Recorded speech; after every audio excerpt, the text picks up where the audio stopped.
Surat railway police GRP તાજેતરમાં હાથ ધરેલી ઝડપી અને અસરકારક કામગીરીમાં મોટી સફળતા મેળવી છે. પોલીસે ચોરી થયેલા 100 ગ્રામ વજનના સોનાના 3 બિસ્કિટ શોધી કાઢ્યા છે, જેની કિંમત ₹45 લાખ જેટલી થાય છે. સુરત રેલવે પોલીસે ચોરી થયેલા 100 ગ્રામ વજનના 3 સોના બિસ્કિટ જેની કિંમત ₹45 લાખ છે તે શોધી કાઢ્યા છે. ઉપરાંત CEIR પોર્ટલના આધારે 67 ગુમ અને ચોરી થયેલા મોબાઈલ ફોન પણ રિકવર કર્યા છે, જેની કુલ કિંમત ₹11,99,000થી વધુ છે.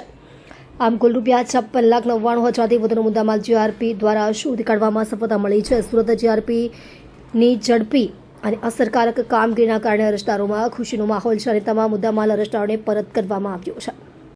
આજે સુરત રેલવે પોલીસ ડિવિઝન ખાતે તેરાતુસ કોર્પોરેટનો કાર્યક્રમ રાખવામાં આવેલું છે. એમાં ગત માસ ચોરાયેલો 45 લાખ જેટલું મુદ્દામાલનું સોનું અને 67 જેટલા ફોન જેની કિંમત આશરે 12 લાખ થાય છે. ટોટલ 57 લાખ જેટલું મુદ્દામાલને આજે પરત કરી રહ્યા છે. આમાં જે સોનાની ચોરી થઈ હતી જ્યારે મુસાફિર ટ્રેનમાં જતા હતા, જે એમને પોતાના મંદિરમાં દાન માટે એ લોકો લાવ્યા હતા, આ ચોરીને તરત જ અમે લોકો ડિટેક્ટ કરી અને નામદાર કોર્ટમાંથી હુકમ મેળવીને આજે એમના જે મૂળ માલિક છે એમને પરત કરવામાં આવેલો છે.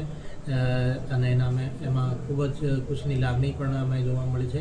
અને એના સિવાય 67 જેટલા ફોન જે છે એ પણ અમે લોકોએ તેરાતુસ કોર્પોરેટ હેઠળ આજે પરત કરી રહ્યા છીએ.